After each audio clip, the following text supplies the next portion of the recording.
Hello, folks. This is Tommy Handley calling.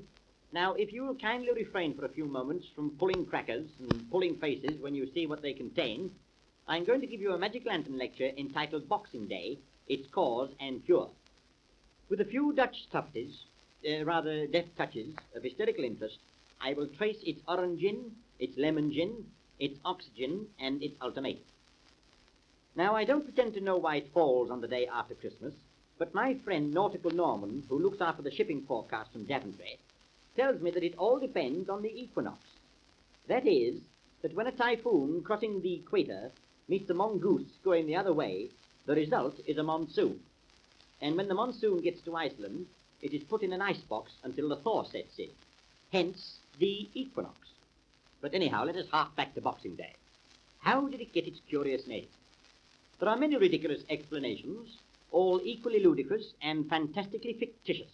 One moment, please, whilst I dry the microphone. I can never say fictitious without splashing. Some people say it is called Boxing Day because all the children get their ears boxed for playing with the toys when father bought them to play with them himself. Others say it is because on that day you rob the kid's money box in order to tip all the tradesmen who call. Now, I think it ought to be called Dosing Day, for usually the family has to be dosed with castor oil to repair the ravages of the dinner on the day before. It is the day, in fact, when you cast your oil on troubled daughters. Of course, the word boxing may be taken from the Latin box populi, or popular box, or from the Greek cactus aspidestricus, or window box. It doesn't matter, but according to Old Moore's Almanac, 1930 edition, all bookmakers' tuppence, it is a day when there is a danger of disturbance in the interior. There will be a furious outbreak of new resolutions in preparation for the new year, and a number of disastrous fires due to parents meddling with their sons' steam engines. Haggis hunting in Scotland will begin, and a number of eels will be jellied alive.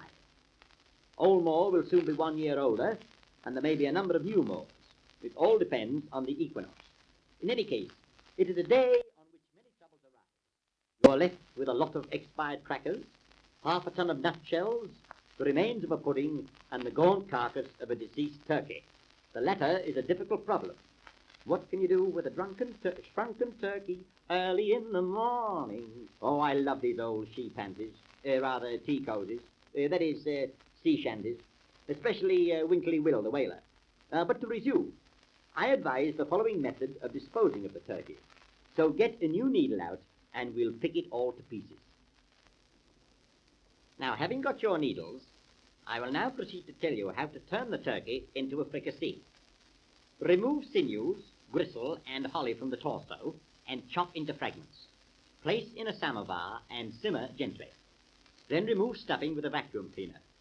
Add 2 contents of pot, along with a sprig of mistletoe and a tube of toothpaste. Add 6 minced pies and the contents of a pudding cloth, then baste the beast gently, adding, as occasion offers, the contents of last year's loudspeaker and all the used-up recipes from the Radio Times. Simmer for 4 hours, then throw it out in the allotment and eat a kipper instead. There still remain the mince pies. Nobody really eats mince pies, at least I don't think so. Anyhow, up in Scotland, they don't make mince pies at all.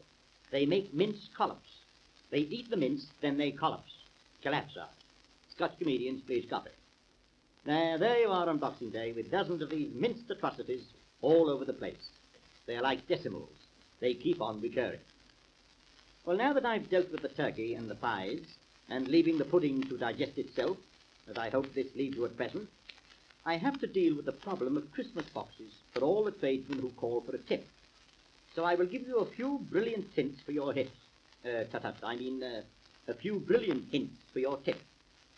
Generally, on Boxing morning, you receive an urgent call to your drawing room or back door. It all depends on where you live. If you follow a trail of ashes and cabbage leaves, you will find a gentleman wearing a festoon of potato peelings around his neck and sardine tins in his beard. He is the dustman. You can tell that by his garbage. His garb. For the last 12 months, he has been decorating your area steps with banana skin and fish bones. Now he expects his reward, and you must give it to him. So give him a few of the cigars your wife bought you. He has lost all sense of smell, and he'll be delighted. Later on, a dear little boy, all washed and wearing a clean collar, will appear. He's the butcher's boy, the one who called you old tripe-face last Friday. Give him that bad threepenny bit that came out of the Christmas pudding. If another little angel face followed him, he's from the grocer's. If you can remember that all the year round he's been writing rude remarks in your garden gate, you will give him a sponge and chase him away. You never realize until Boxing Day comes how many friends and admirers you have. Even the policeman calls to offer his good wishes. But of course he expects nothing in return, oh no. To tip him would hurt his feelings. So much, I believe, that he would cry all over your doorstep. Yes, Boxing Day is a great day for giving things away. That's why so many people will get married tomorrow. So I'll give them a tip too. Don't arrange your wedding before you've consulted the shipping forecast from Daventry, for your future happiness depends on one thing and one thing only. It all depends on the equinox. Goodbye.